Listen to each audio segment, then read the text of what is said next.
Hello everyone, my name is Cristóbal Hayes and I'm going to present you my final project for CS50 Python called Pokemon Battle. This is my GitHub and EDX handler, and I'm recording this from Freising, Germany.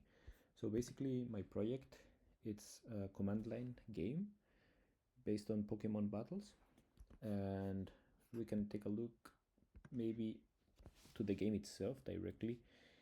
So we're gonna start this, and I'm gonna give myself some space. So I created a lot of inputs and sleep using the timer object to create like the pace of the game. So we're gonna start, and let's go Pikachu. So that's for me, the player one.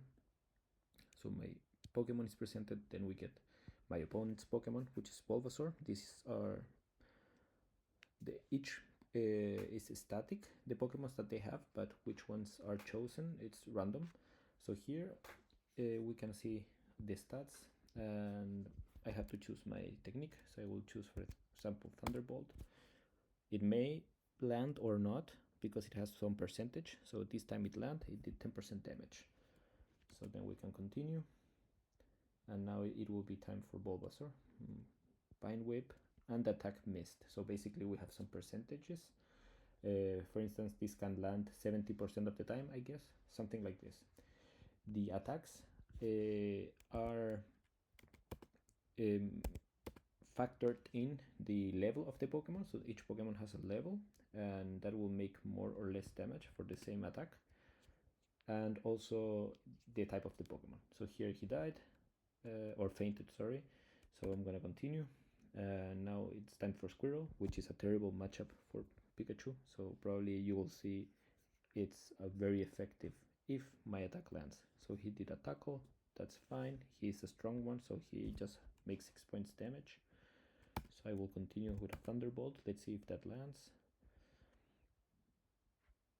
Super effective, 15 points of damage. So he's almost done, and I think I'm gonna finish this battle. He tried to use Water Gun, not very effective, but still good damage. And for me, I'll use Agility, very high percentage attack, 5 points, enough to win. So then he's in 0, means he fainted, and I win. So that's the whole flow of the game. And in the project we can see actually like how everything goes. So if you're curious, I invite you to check the source code there, where I handle all of the different aspects. Until the next one.